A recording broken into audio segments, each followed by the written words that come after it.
Boys, what's good? It's Herm. We're here today with a mock draft, my fourth one of this NBA season. I think last year we did like almost 10, so I'm a little behind, but we've been talking about other stuff. But here we're today to talk about the mock because we're only 10 days away from the 2023 NBA draft. It is on June 22nd, and when this video is releasing, it will be June 12th. So only 10 days away. We're coming up on it pretty quick, and I wanted to get into a full 2-round mock draft. That's right, we're going to do all 58 picks and kind of discuss them in detail, talk about some player comps, some measurables, just how they fit into the teams and all that good stuff. No trades on this one. There'll be a trades one, I believe, sometime later in this upcoming week here, but let's just get into it. But before we do, think about subscribing. It's free, it's easy. If you don't like the content, you can always unsubscribe later, that's fine. But without further ado, let's just get into it. So, with the first pick in this year's NBA draft, I have the Spurs taking Victor Wembanyama. No surprise there. I like these descriptions from The Ringer, so I pulled them. The NBA's greatest prospect in decades with a ceiling to be an all-time great, and unlike anyone the game has seen before. So the Spurs kind of set themselves up super well for the future with getting Victor, a player who many people think could be an all-star as quick as year one.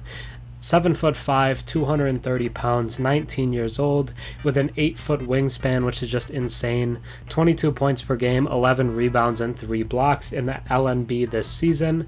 Was the MVP, top newcomer, top shot blocker, and a few other things as well. I think he was top scorer.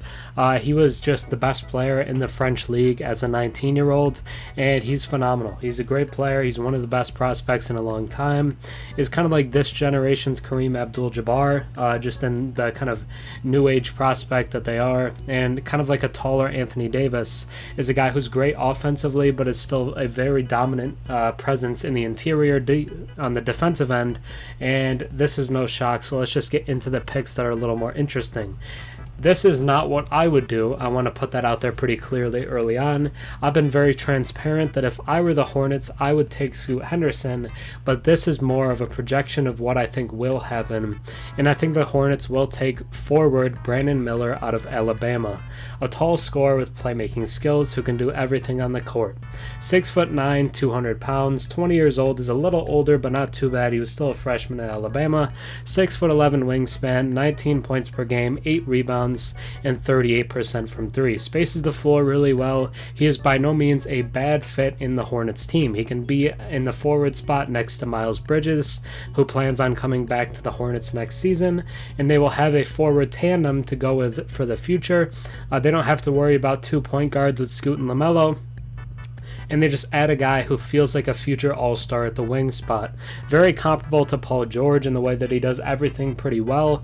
Good handle, pretty good defensively, good shooter, good score. 3 for 19 in Alabama's last game was a little concerning to me, but he was dealing with some injuries, and the off-the-court stuff isn't quite as bad as I think people would say it is.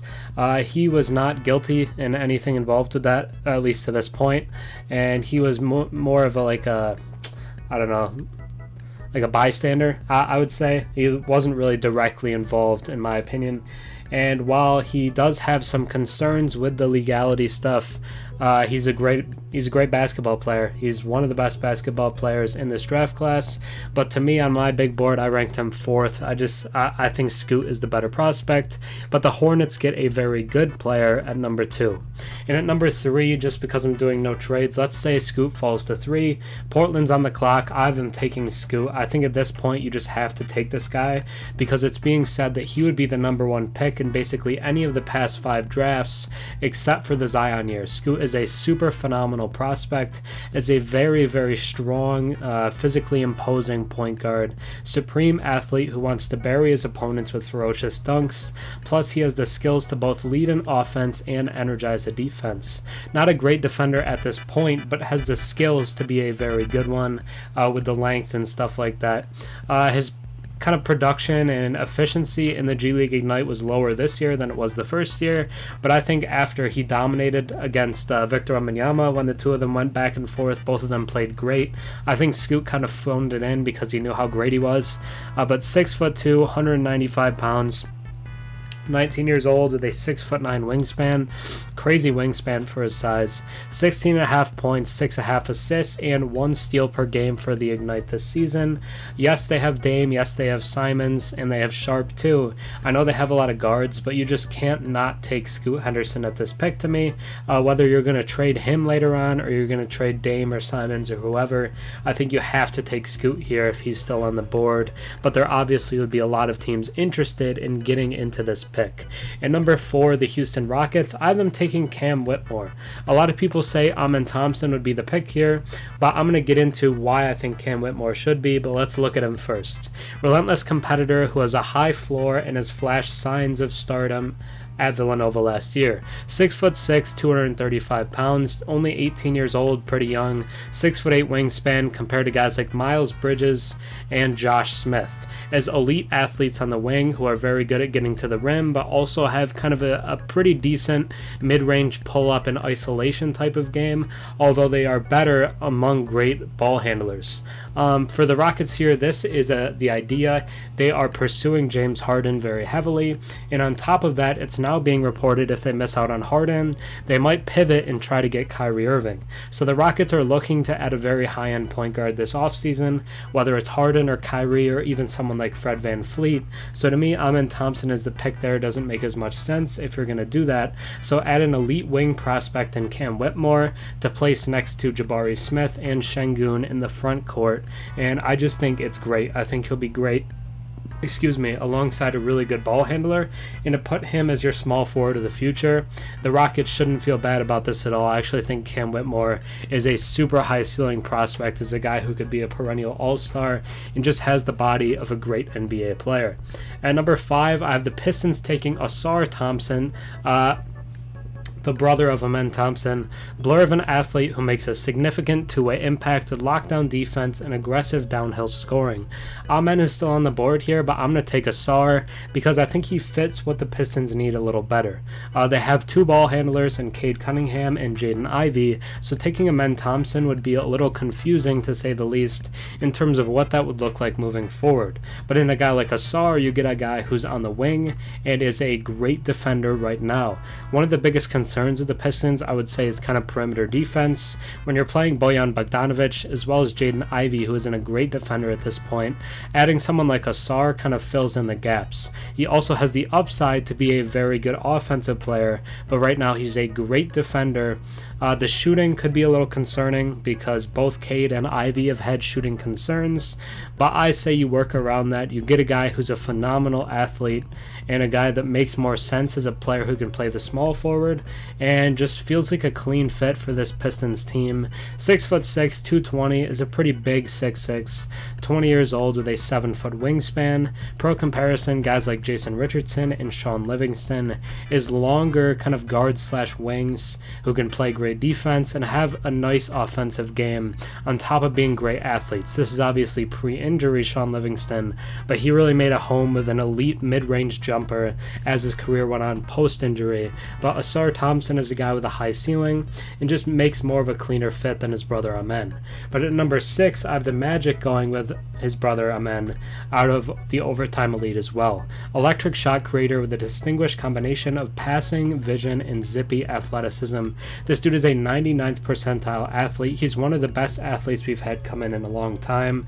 Is just phenomenal, whether it's vertically, speed up the floor, is just a ridiculous athlete and a good passer as well. So to get him for the Magic here, who really don't have a locked-in point guard, Markelle Fultz is cool. I like Fultz. He's getting better, but I don't think he's the franchise point guard necessarily, and he can play the 2 guard. Fultz is not a guy who is unable to play with other guards, so I think backcourt athletically of Amen and Fultz is ridiculous, and I would love to see it. 6'7", 200 pounds.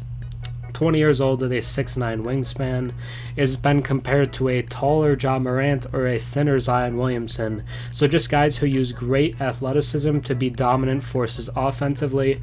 Isn't quite the defender that his brother is, but Franz Wagner, pretty good defender. Even a guy like Markelle Fultz is a pretty good defender. So they have some defenders there, and he is a guy who can be a very good defender because of that athleticism, but is going to be a great passer and scorer right away. So to add him to the core and have a big three going forward of Amen Thompson, Paolo Banchero, and Franz Wagner is exactly what you want, and this would be the dream scenario, is that Amen Thompson falls all the way to 6. Let's get into pick 7 with the Pacers here. I have them taking forward Taylor Hendricks out of UCF. Game-changing point-of-attack defender who also fills gaps on offense as a playmaker and shooter. Benedict Mathurin, who's the likely shooting guard of the future, just isn't an elite defender. So adding Taylor Hendricks next to that feels like a great fit. He can play the small forward, he can also play the power forward, where they ran Aaron Nesmith a lot this year, who honestly I was impressed with. He's not a bad player, but he's not a power forward. So you get Taylor Hendricks in there to play that spot and be a lockdown defender right away. 6'8", 215 pounds, 19 years old, with a 7'1" wingspan. It's just a long, lanky defender. 15 points per game, 7 rebounds, and almost 2 blocks as a wing for UCF. Is a very impressive defensive player. Reminds me a lot of someone like Jaden McDaniels, who people love out of Minnesota, as well as Jeremy Grant. He's a good shooter. He spaces the floor. So with Miles Turner spacing as a center, Buddy Hield out there, Halliburton, this team will be stacked with shooters, and Hendricks will not change that. He will just make them better defensively, as well as not hindering them on the offensive end. And Taylor Hendricks is a guy who feels like a really good pacer. At number 8, I have the Wizards taking combo guard Anthony Black out of Arkansas. Enhances star teammates by instantly processing plays while thriving in any role. Feels like the perfect backcourt mate for Bradley Beal if you want to keep Beal for the long term. They drafted Johnny Davis last year as a potential backcourt mate alongside Bradley Beal, but Anthony Black is a better backcourt mate, especially with kind of the struggles we saw from Davis in year 1. But Anthony Black is a guy who's a great passer, a good defender, and a perfect complementary piece for someone like Beal. If you bring back Porzingis and Kuzma, all of a sudden you have the point guard answer you've been looking for basically since Russell Westbrook left. So adding Anthony Black here feels like a great fit for Washington. 6'6", 210 pounds, 19 years old with a 6'8" wingspan. Not a huge wingspan, but he's a good defender nonetheless. 13 points per game, 4 assists, and 2 steals for Arkansas. Is really good at reading passing lanes as well as poking in and getting steals on the dribble. Very comparable to players like Lonzo Ball and Josh Giddey, who are just bigger guards who are really great at passing, court vision, and Lonzo at least is a very good defender. Josh Giddey, that's not something he's known for, but Lonzo is a great defender and a great passer, and I think that's what Anthony Black would give you. So to get him at an 8, and with the fit for Washington, the fans would have to be pretty happy. At number 9, the Jazz are on the clock, and now them taking Jarace Walker, power forward out of Houston. A versatile wrecking ball on defense and skilled playmaker on offense. I know a lot of people are going to say, like, they have Lowry and they have Kessler, so why are we going front court here, especially after they moved off Mike Conley? Jordan Clarkson is a free agent. Well, a lot of the year last year, they started Kelly Olynyk at the power forward alongside Lowry at the 3. And I think the Olynyk spot is one that's pretty clearly able to upgrade, and Jarace Walker would be an upgrade, if not in year 1, pretty early on, because of all the things he provides, both defensively and offensively. He's a two-way guy. Pretty good mid-range. He's working on expanding out to 3. 6'7", 250 pounds, is able to physically impose and kind of plow through defenders, blow by them, and kind of get his way to the rim and finish through contact. 7'3" wingspan is also crazy for his height. What is that? That's 8 inches bigger than his height, which is insane. You just don't see that level of differential very often. 11 points per game and 7 assists as a big man. Maybe these numbers are wrong. I think they might be mixed up, but Larry Johnson is a pretty comparable guy, as well as Carl Landry, and Jarace Walker is just a guy who is just a great physical force, and I think with Walker Kessler would be an interesting power forward center combo, and Lowry as well. They would have a great front court going forward, and Jarace Walker fits in there pretty cleanly. Now let's talk about the Mavs. I've been taking Victor Wembanyama's teammate from Mets 92, and that would be small forward Bilal Koulibaly out of France. Fast rising prospect who is luring in teams with his defense and intriguing offensive flashes.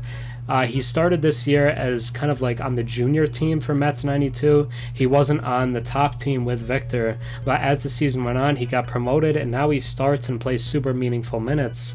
And we've seen his offense just get better and better in terms of self-creation, because early people thought he might be just a 3-and-D guy, but he's shown a lot of flashes of being much more than that. 6'8", 190 pounds, is young at only 18, with a 7'3" wingspan, 11 points per game, 4 rebounds, and a steal and a half. Reminds me a lot actually of Mikal Bridges as a long defensive wing who's getting better offensively, but also someone like OG Anunoby. So Coulibaly to me is exactly what the Mavs need. They traded Dorian Finney-Smith in the Kyrie Irving deal at last year's trade deadline, and I think that really hurt them. It looked like defensively they just couldn't stand up after that point. So adding Coulibaly as kind of your point of attack defender would be really helpful, guarding the other team's best players and just being that defensive presence that the Mavs have really missed. I know they're looking to trade this pick, but if they're going to keep it, Coulibaly is a very good fit for what the team needs. At number 11, I have the Magic taking wing Grady Dick out of Kansas. Sharpshooting wing with playmaking skill that'll make him more than just a specialist. So he can pass a little bit on top of being a great shooter, but 6'6", 205 pounds, 19 years old with a 6'9" wingspan, was an elite shooter for Kansas this year in a pretty high capacity. 14 points per game, 40% from 3, along with 5 rebounds. A lot of the shots as well were coming on movement. He was hitting a lot of drifting threes, a lot of fast break threes, and they were high difficulty, and he was hitting them at a good clip. The Magic need shooting. They get Anthony Black at number 6, and here they get Grady Dick to kind of they got Amen Thompson at number 6. And then here they get Grady Dick to kind of fill out their other needs. They get a point guard in Amen Thompson, and they get another shooting wing in Grady Dick. They get 2 players who can be impact contributors right away. I don't know if Grady would start off the bat. Amen would for them. But would Grady start? I'm unsure. They might start Fultz instead. But either way, is a player who can make an impact as a floor spacer and just giving more room for guys like Banchero, Fultz, and Amen Thompson to attack the rim. At number 12, I have the Thunder taking center Derek Lively out of Duke. Highly touted recruit who didn't meet expectations but has defensive versatility and offensive upside. 7'1", 230 pounds, is a strong, physically imposing center. Is pretty built. 19 years old with a 7'7" wingspan. Outside of Victor, that's the biggest that I've seen in this draft class, as well as being 7'1". Only 5 points and 5 rebounds, but did average 2.5 blocks for Duke. Tyson Chandler-esque, maybe more of a stronger Nick Claxton type, who's not going to do a ton for you offensively. He's trying to get better on that end, but right now he's a great shot blocker, and the rim protection potential, the shot blocking potential of a front court built around Chet Holmgren and Derek Lively is enormous, and I love to see it defensively, and I just think they need a center. Chet can play center, but that's not where I think he's ideally best suited. They played a lot of Jalen Williams, Jay Will, at center last season, and they just didn't have a lot of 7-footers on the team. So to get a 7-footer, a strong one at that, who can be a physically imposing center, a great rebounder, a good shot blocker, feels like a good fit for this Thunder team. At 13, I have the Raptors taking Cason Wallace, a game-changing point-of-attack defender who also fills gaps on offense as a playmaker and shooter. They're likely going to lose Fred VanVleet in free agency this offseason, so this is a Fred VanVleet replacement. Also feels very much like a Raptors guy, a guy who gets a lot of steals, a guy who's a good defender, and a guy who has a really big wingspan for his height. It's just exactly what the Raptors have been targeting for the past few years, and they get another one here in Cason Wallace to be their point guard of the future. 6'2", 195 pounds, 19 years old with that, again, 6'8" wingspan, very good for his size. 12 points per game, 4.3 assists, and 2 steals per game this year at Kentucky. I've been compared to guys like Drew Holiday, and on the low end, someone like DeAnthony Melton, who was very good for the Sixers this past year, and adding Cason Wallace as the point guard for the Raptors, I feel like just makes so much sense. There's a decent chance he's not available here at 13, but if he is, this is like the ideal Raptors guy because he's just exactly what they've been doing for a good while now. At 14, I have the Pelicans taking Jalen Hood Schifino out of Indiana. Big cerebral guard who thrives as a playmaker from the mid-range. They need a point guard. They need one badly. They're playing CJ McCollum at point guard. I'm sorry, but CJ's just not a point guard. He's not the best passer out there. He's a pretty good scorer, but just isn't a natural point guard. Adding someone like Hood Schifino gives you one that is. They drafted Dyson Daniels last year, but Dyson Daniels, as good as he is defensively and as a passer, isn't really a natural point guard either, and I think Hood Schifino gives you a better thing like that. 6'4", 215 pounds, 20 years old, slightly older, but a 6'10" wingspan. Again, a guy who can be a really good defender with the wingspan. Isn't quite the defender that Cason Wallace is right now. I think Hood Schifino is kind of a Raptors type of guy as well, but Cason Wallace I think is a little better defender right at this point. So I'd go Hood Schifino falls to 14 to the Pelicans here and gives them the point guard they need. Marcus Smart type of player, Spencer Dinwiddie in the way that he attacks the mid-range and can kind of pass from there. Dinwiddie, by the way, averaged either 8 or 9 assists with the Nets when he got there. He was a great playmaker there. But Hood Schifino, very similar to that, and I think gives the Pelicans a point guard that they're needing, and I think one that could probably start right away. I think he's pretty polished even though he's a freshman. At number 15, I have the Hawks taking combo guard Kobe Buffkin out of Michigan. Dynamic two-way presence who will fill up highlight reels. If his jumper keeps trending up, he has all-star potential. The Hawks are a team that needs guys with upside. It also seems like they might trade DeJounte Murray. I've seen rumors about that lately, that they're kind of at least looking into trading DeJounte Murray again this offseason, after they just got him last year. But if they're going to do that, then get a player who's a good defensive guy next to Trae Young, and Kobe Buffkin does that, but he's not a guy who's going to take the ball out of Trae's hands. DeJounte Murray thrives with the ball in his hands, and so does Trae Young, but Kobe Buffkin isn't as demanding in that aspect because passing isn't necessarily the highlight of his game. It's the scoring, it's the progressive shooting, and it's the defense. So 6'4", 185 pounds with a 6'8" wingspan, 14 points per game, 4.5 rebounds, and 36% from 3 with Michigan last year.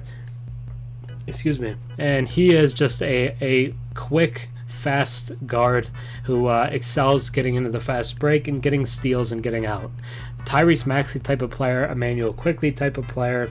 It's just a guy who is that, again, fast break, steals type of player, and it kind of fits better alongside Trae Young than I think a guy like DeJounte Murray did. At 16, this is great value. I have Keontae George as my 10th best player in this class after a great pro day around the time of the Combine, but the Jazz are taking him here. Shooting guard Keontae George out of Baylor could be a potential Jordan Clarkson replacement. Lively scorer with the ability to shred defenses, though his playmaking and defensive intensity give him the upside to be a complete guard. Right now is kind of just a bucket. It is a very natural scorer at 6'4", 185, 19 years old. Reminds me a lot of guys like Bradley Beal and Jaden Hardy, who just get in and fill it up with points, with buckets, with shooting. And he's going to do that right away. The Jazz, if they lose Clarkson, Markkanen is really their only really proven scorer. So adding Keontae George alongside that could be very solid. They also don't necessarily need a point guard because I know they believe in Colin Sexton and that he has the ability to recover and become a very good point guard again. Again, he was coming off a pretty serious injury last year. So they have him there. And they can have Keontae George as his backcourt mate going forward as a bucket. And again, he's a decent passer right now, continuing to get better, but 3 assists per game last year at Baylor, 15 points per game and 1 steal. Pretty solid defender as well. So they get, I believe it was Jarace Walker earlier. So they get Jarace Walker as a great defender. Keontae George is a good defender. At this point, Lauri Markkanen has become a passable one. Walker Kessler is a great defender. So all of a sudden, the Jazz can be a phenomenal defensive team, along with having a few guys that can really fill it up offensively. At number 17, I have the Lakers taking Jordan Hawkins out of Uconn. Flawless shooter who bangs threes all over the court and brings tons of other winning qualities. Is another guy who's really good at shooting off of movement, whether it's coming off of dribble handoffs or screen actions to get him the ball. He's a great shooter right now. I don't think they're going to lose Austin Reeves. I think they're going to bring him back. But even if they retain Reeves, they still need more shooting. Even after the trade deadline last year, it still felt like at times the spacing wasn't perfect. So getting another shooter like Hawkins could be a very natural fit for what the Lakers need. 6'4", 185 pounds. At 21 years old is going to be more of an immediate contributor and provide the shooting right away. 6'7" wingspan's fine. 16 points per game last year for Uconn, 1.3 assists and 39% from 3. Reminds me a lot of Max Strus. Not the Max Strus we've seen in the finals, but the Max Strus that we saw in the Eastern Conference Finals and the rest of the playoffs. Just a good guy shooting off of movement and hitting threes for your team, it's just a valuable skill.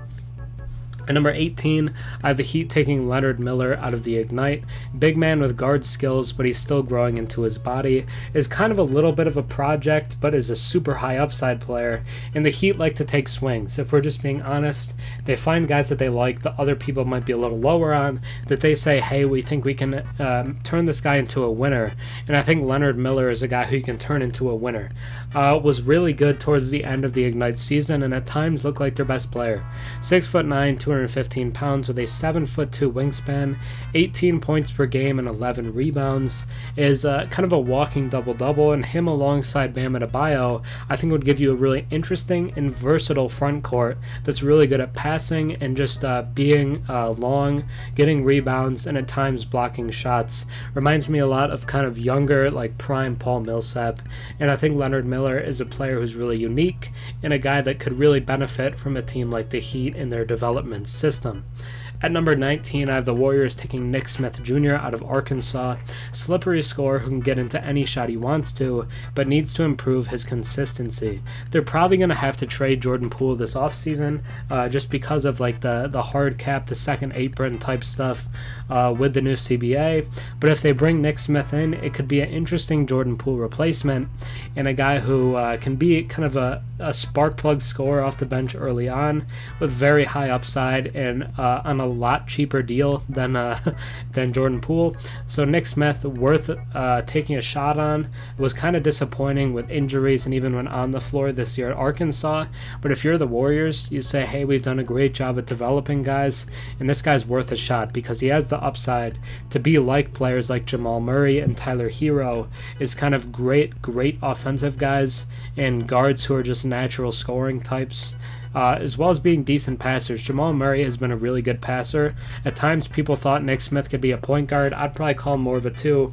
But either way, would be a great swing for this Warriors team. At number 20, I have the Rockets taking Brandin Podziemski out of Santa Clara. Inventive shot creator with funky shot-making skills. Same college as J-Dub went to last year and was a riser throughout the pre-draft process. Podziemski has been a riser as well. B-Pod has been a pretty big riser throughout the process. They actually never played together. That might be a common misconception, but B-Pod was there after Jalen Williams. He just transferred in this year after being at Illinois the season prior, but really broke out. 6'5", 205 pounds, 20 points per game, 9 rebounds, and 4 assists, as well as shooting, I believe, over 40% from 3.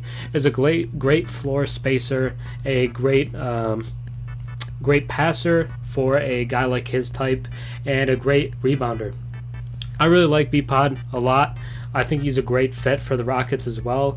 Even if they get guys like Harden or Kyrie or whoever, I think adding a guy like Podziemski is still a very valuable fit-wise because of his passing and because of his rebounding. Şengün is a pretty good rebounder, so is Jabari, but adding more rebounding never hurts. Kind of like a top-level rebounding guard like Josh Hart, as well as being a kind of upside defender. Isn't a great defender right now, but the passing is there, the shooting is there, and the rebounding is there. Versatile player, and kind of fills a lot of needs that the Rockets have. At 21, the Nets taking Bryce Sensabaugh out of Ohio State. Pure bucket getter who wasn't projected to be a one and done, but has shined as a freshman scorer. And outside of Mikal Bridges at times, it just felt like the Nets after the trade deadline just didn't have enough scoring around him. I'd tell him to play Cam Thomas, but it seems like they don't want to do that. So they can take Bryce Sensabaugh as a guy who's just a natural scorer, and his per 40 numbers were almost 30 points per game. 6'6", 235 pounds, 16 points per game, 5 rebounds, and 41% from 3. Is just a kind of a natural scorer, as well as a decent rebounder at 6'6", but not a great passer. is going to get better as a defender, but right now that's not his specialty. But the Nets have a lot of good defenders, so that's not their biggest concern, but it's kind of more of an old school scoring wing that you just don't see that much anymore, especially at 235. Is kind of a bigger guy. Reminds me a lot of TJ Warren, who is just a natural scorer, but doesn't provide you a ton else. At NC State in the NBA, TJ Warren, that's just what he's been. He's been a offensive piece, and that's what Sensabaugh would be here at 21. At 22, I have the Nets taking Colby Jones, a shooting guard out of Xavier. They have Spencer Dinwiddie at the 1 spot, but they just kind of need more passing. They need more playmaking, and he offers that. He's one of the most polished players in this class as a junior out of Xavier, and just feels like he can contribute right away. Team player with NBA-ready qualities as a connective piece on offense and a versatile defender. Reminds me a lot of Malcolm Brogdon as a guy who can pass, play defense, and shoot the ball, and that's what Colby Jones provides. He would more than likely be off the bench for this Nets team. I don't see him taking their starting spot, but at 22, you're not usually expecting guys to be starters, so Colby Jones just feels like an impact player who would be a nice piece for this Nets team. At 23, I have the Blazers taking OMP, Olivier Maxence-Prosper, out of Marquette. Power forward who really flashed at the combine, and I believe he just played one scrimmage and then opted out of the second because his first one went so well, but he was great there. Showed a lot of signs of shooting, which a lot of people weren't sure that he had, but really improving as a floor spacer. Tenacious, disruptive defender with an effective no-frills offensive game. 6'7", 210 pounds, 20 years old, I believe as a sophomore, is not bad. 7'1" wingspan, 12.5 points per game, 5 rebounds, and 51% from the field for Marquette last season. They've been playing Nasir Little as their 4. They need a power forward upgrade as well as a center upgrade. He's not going to give them that, but he can give them an upgrade at the 4 spot. It just feels like a modern NBA power forward and a good defender, which is something they do need kind of badly. So getting him here feels like an interesting fit and a guy that they could use in a lot of different ways. At 24, I have the Kings taking shooting guard Dariq Whitehead out of Duke. I thought about giving them another forward because Harrison Barnes, I believe, is a free agent, but outside of Davion Mitchell, they really don't have good defensive guards, so to get another guy who can be a good defensive guard felt like something that they could use.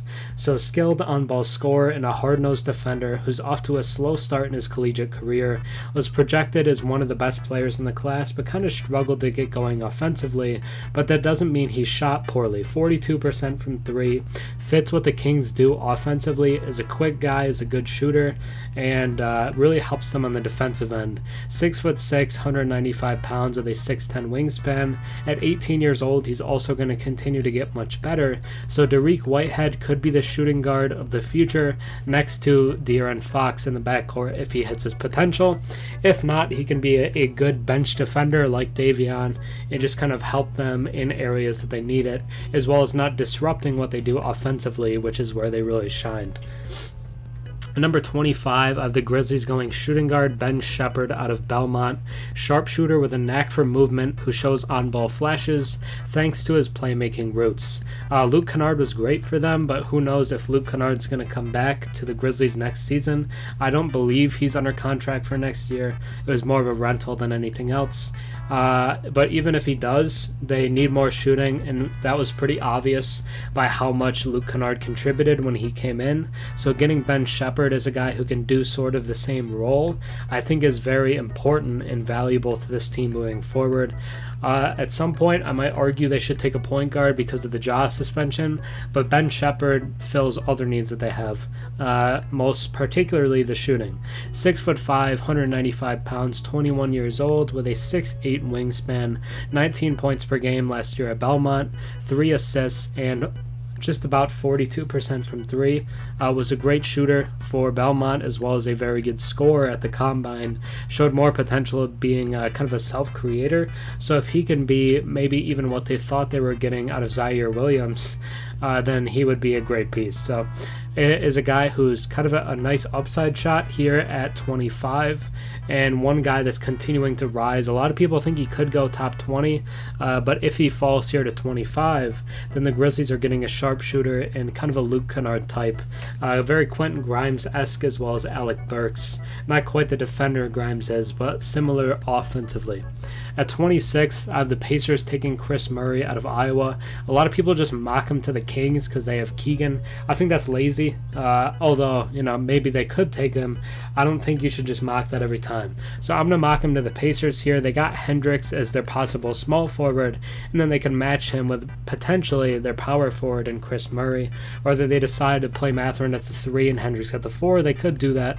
But Chris Murray is a guy who was really great in college last year, and if he can be as good as his brother Keegan, then he will be a starter for the Pacers.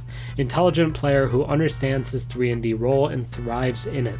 6'8", 215 pounds, 22 years old as a junior out of Iowa, 7-foot wingspan, 20 points per game last year. I believe he was an All-American, 8 rebounds and 1 block. Isn't quite the shooter that Keegan is more of a get to the rim and mid-range type of guy, whereas Keegan broke the record for most threes by a rookie. I don't think Chris Murray is going to do that. That's why his stock isn't as high. Keegan went 4th last year and Chris Murray is down here in the 20s, but Chris Murray is going to be a good player. He just does a lot of things well and just feels like one of those guys that's an impact NBA guy. So getting him here as a high floor player is great value at 26 to me, and you could look back and be like, man, how is he still on the board at this point? At 27, I have the Hornets taking wing Jett Howard out of Michigan, slick offensive threat who could shine next to a lead playmaker. So I got them Brandin Miller at number 2. I just think that's probably who they're going to take, even though I don't like it again. But Jett Howard here seems like the potential shooting guard next to LaMelo Ball and wouldn't cause the same clashing a lot of people think Scoot would. Terry Rozier, I just don't think is long for Charlotte. I don't think he's going to be the guy for them going forward. So to get Jett Howard to potentially pair with LaMelo in the backcourt is a guy who was projected lottery earlier this season. Feels like it's worth a shot, especially with his shooting. 37% from 3. Feels like better than that when you watch him. He's just a guy who hits a lot of shots. 14 points per game, 2 assists. Kind of a Desmond Bane type of player in the way that he goes offensively. I think Desmond is a better defensive guy, but offensively you're going to have to watch him, especially with a playmaker like LaMelo. He would get open shots, and Bouknight kind of looks like a failed experiment at this point. I don't think James Bouknight is going to be the backcourt mate for LaMelo there, but Jett Howard could be. So at 27 again, I like the shooting, and I like the upside with him. At 28, I'm going to have the Jazz take the best player available to me, and that's forward G.G. Jackson out of South Carolina.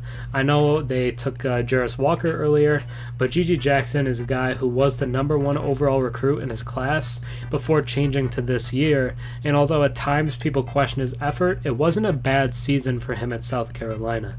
Elastic forward who can create shots for himself. 6'8", 215 pounds with a 6'11 wingspan. At 18, again, is one of the younger players in this class. 15 points per game, 6 rebounds. Kind of reminds me of Marcus Morris, who has been a 20-point per game scorer. I believe for the Knicks he was when he was there, and kind of lit it up for them. And I think G.G. Jackson has that kind of scoring upside. And if you're the Jazz, who's pretty early on in a rebuild, why not take a shot like this on a guy who was once viewed so highly? I think it's well more than the risk, especially late in the first round. Why not take a flyer on a guy who was once ranked number 1? At 29, I have the Pacers taking Trayce Jackson Davis out of Indiana. Has been at Indiana for years. I believe he's a senior, All-American, and just was a dominant force at Indiana for years. So to get him to keep him in state would keep the fans super happy, and I actually think, despite being a little older, still can be a very high upside guy, someone who can get better. High-flying lefty center who plays with an edge and intimidates opponents near the rim. For a lot of his career, people people didn't really think he was an NBA guy. They kind of thought, like Luka Garza, he just didn't fit the current NBA, but at times he showed better shooting on top of improved athleticism, and just he's clearly a hard worker. So I think he's a guy who can continue to get better. 6'8" is a little undersized for a center, but he plays so much bigger than that. 240 pounds with a 7'1" wingspan, 21 points per game, 11 rebounds, and 3 blocks last year at Indiana. Was one of the best players in the country, and reminds me of John Collins. As a great athlete, I don't know if he's quite the leaper that Collins is, but is a guy who can become a very good NBA power forward, or if you want, can be a small ball 5. And the Pacers would be doing fan service here by keeping him in state and getting him on their team. And I just think he's a good player. So they got a couple forwards already, but Trayce Jackson Davis can be a very good backup 5, or a guy with upside to be a potential starter, maybe even alongside a guy like Miles Turner. At number 30, I have the Clippers taking Bobby Klintman out of Wake Forest. High upside prospect if his shot creation manifests. He's a big, versatile two-way wing with desirable baseline skills. 6'10" would be very tall if you wanted to play him at small forward. 20 years old with a 7-foot wingspan. 5 points per game. He just wasn't a huge contributor at Wake, but looks like a guy who could be much better suited for the NBA than he was at college. 37% from 3, and is a lot more modern than a guy like Zubac. So if you wanted to play him at the 5 at 6'10" and the guy who can space the floor, they could do that. So I think it's interesting that it could give them different looks than what they've been doing with Zubac for years now. So I like it for the versatility standpoint, but also plays like kind of like a prime Nick Batum type of guy, as a guy who is high upside offensively as a floor spacer, but with his length can get past defenders and get towards the rim as well. And Bobby Klintman is a guy who a lot of people thought might come out next year and be like a lottery guy, but ended up staying in this year. And at 30, why not? Especially because of the versatility he could give a team like the Clippers. Now let's get into the second round. I'm not going to do a kind of complete breakdown on every player, but I'm going to talk about every pick. So at 31, I have the Pistons taking small forward CD Sissoko out of the G League Ignite. They need wings, they need defensive guys, and Sissoko is a very good defender. With Bojan there, with some of the other guys, they got a great defender earlier on in Ausar Thompson, but Sissoko just kind of reinforces that. For the Pacers, I gave them a floor spacer and more of a polished prospect in Maxwell Lewis. I'd given them 3 forwards, so to take a guy who can play the 2 and just space the floor and be a shooter, I think is kind of a different change of pace. They've had a lot of picks. Maxwell Lewis is a guy that thought could have been a first-round pick earlier this year as a sophomore out of Pepperdine. His stock trailed off a little bit, but still I think is going to be a good NBA player. At 33, I have the Spurs taking center Noah Clowney. Only 18 years old, played alongside Brandin Miller at Alabama, and despite getting Victor Wembanyama, they still need a backup. They need a backup 5. Zach Collins is okay, but Noah Clowney as a shot blocker and a rebounder, I think is more kind of in tune with what the team is now. With the Hornets, I have them taking a backup center as well in James Nagy. They have Mark Williams, who I really like, but they don't really have another great center. I'm trying to even remember who they played there last year because it was different guys. It wasn't Vernon Carey. I'm going to blank on it, but it's not a guy who you probably want to be there going forward. I think it was Nick Richards. I think Nick Richards played a lot of center for them and kind of surprised, but James Nagy is a foreign prospect who is just physically very strong and could be a great pick-and-roll partner for LaMelo Ball. At 35, I have the Celtics taking Jaime Jaquez as a potential replacement for Grant Williams, a guy who just does everything pretty well and has played a lot of different roles, so very versatile. I think Jaquez could end up being a first-round guy. For the Magic, I have them taking shooting guard Seth Lundy, getting a little more shooting, a guy out of Penn State who really flashed at the Combine as a shooter and is a very good one and fits what the Magic need. With the Nuggets, I have them taking Ryan Rupert. I believe he played in the NBL and is a guy who at one time, again, was viewed as like a near lottery prospect, slipped throughout the process, but is a very good defender. I'm not sure if the offensive upside is there, but playing alongside Jokic kind of unlocks anyone's offensive upside if they have it. So getting him there is kind of the perfect fit for Rupert, and it seems like they could lose Bruce Brown, who's going to want more money this offseason. So Rupert kind of presents a potential replacement as a second-round prospect. For the Kings, I'm going small forward Andre Jackson. Is a great defender. Again, I took a defender for them earlier. I just think they need more defense, and a great defensive wing like Jackson feels like a good fit for them. The Hornets have them taking small forward Jordan Walsh out of Arkansas. Played with Anthony Black, Nick Smith there, and is another guy that's very well-rounded on top of being a good defensive player right now. And I like what he could provide them on the wing. A lot of people think Jordan Walsh is pretty high upside. A lot of teams really want him and is an interesting prospect to watch for sure. At 40, I have the Thunder taking point guard Amari Bailey. Was a top recruit out of high school. Is pretty well known because Drake dated his mom, so that's something, I guess. But Amari Bailey was great at the combine. Kind of looked like a lottery level talent. But because of how his first season went at UCLA, I just don't think he's going to go that high. I have him ranked in my first round because I think he's that talented. But I'm not sure if he's going to go that high. But the Thunder are a team that don't really have traditional point guards per se. Shai Gilgeous-Alexander is probably more of a traditional shooting guard, and Josh Giddey isn't really a traditional point guard either. So getting Amari Bailey as a super high upside prospect is definitely worth a swing for a team that has as many picks as they do. And if you're the Thunder, just take the highest upside guys you can. Just seems to make sense to me.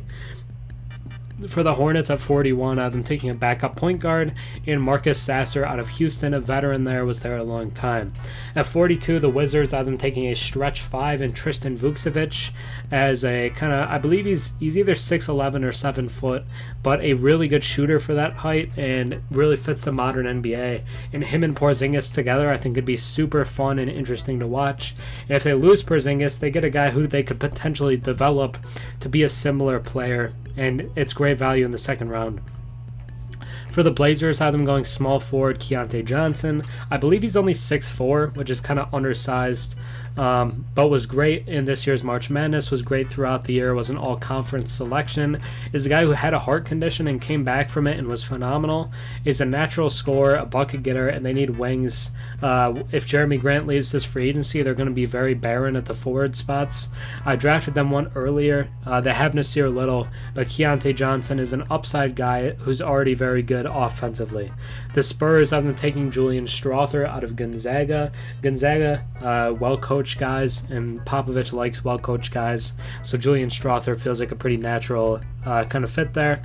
The Grizzlies have them taking Kobe Brown, interestingly, is kind of like David Roddy, as like a 6'6 guy who's very physically strong, kind of built like a football player, and can space the floor. So getting two of those guys, I think, gives them a really unique and interesting look, especially if they try to play them together. For the Hawks, I have them taking Julian Phillips out of Tennessee. They need forwards, especially backups. I like the guy out of Duke they have.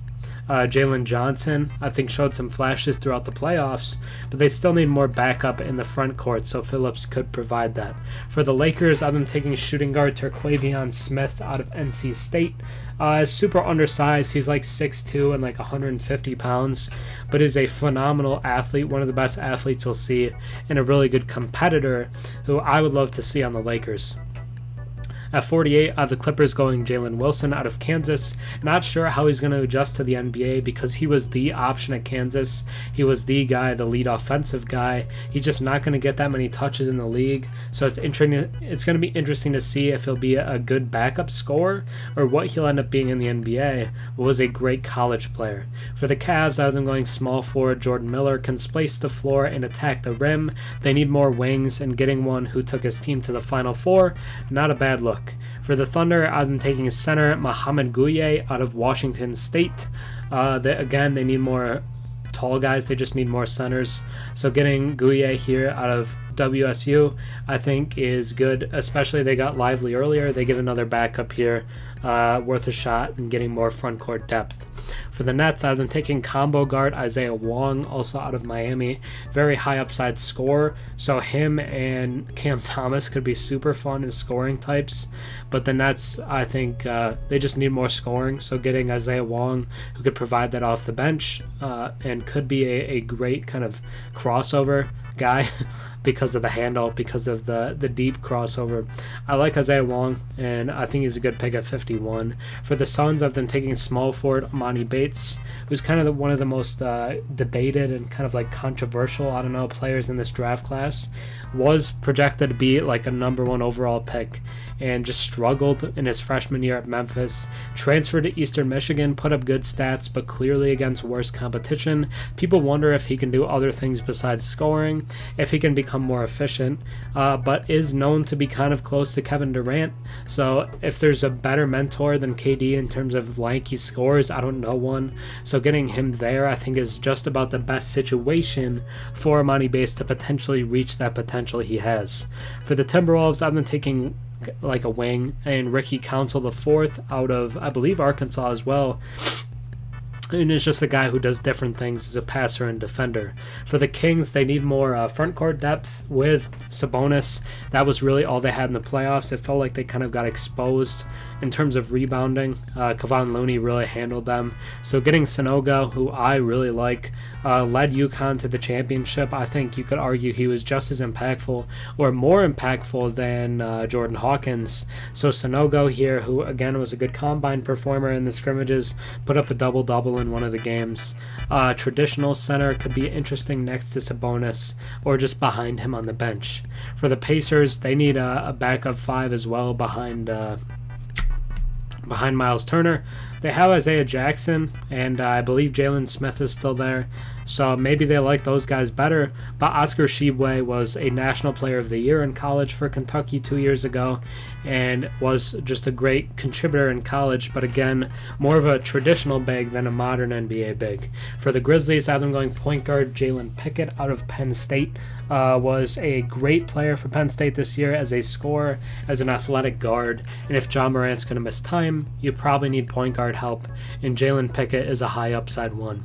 For the Wizards, I'm have them going shooting guard Jalen Clark. He's kind of a wing, but at 6'4", is a little undersized to play the small forward, but UCLA guy, very good athlete, and a decent upside swing at this point in the draft for the Wizards.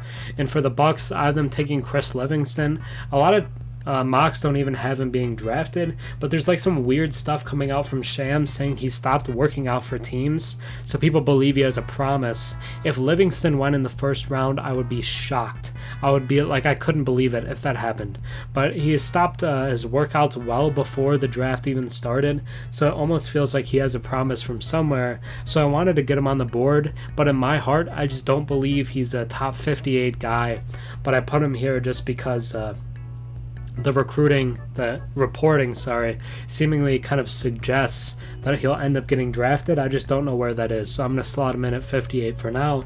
But that was my 2-round mock draft. Let me know your thoughts. Let me know if you liked it, if you enjoyed, what you agree with, what you disagree with. Only 10 days away from the draft. I'm super excited. I love draft season, but let me know your thoughts. That's going to be it for me today. I hope you have a good rest of your day. Think about watching, subbing for more, but yeah, that's going to be it for me today. Peace.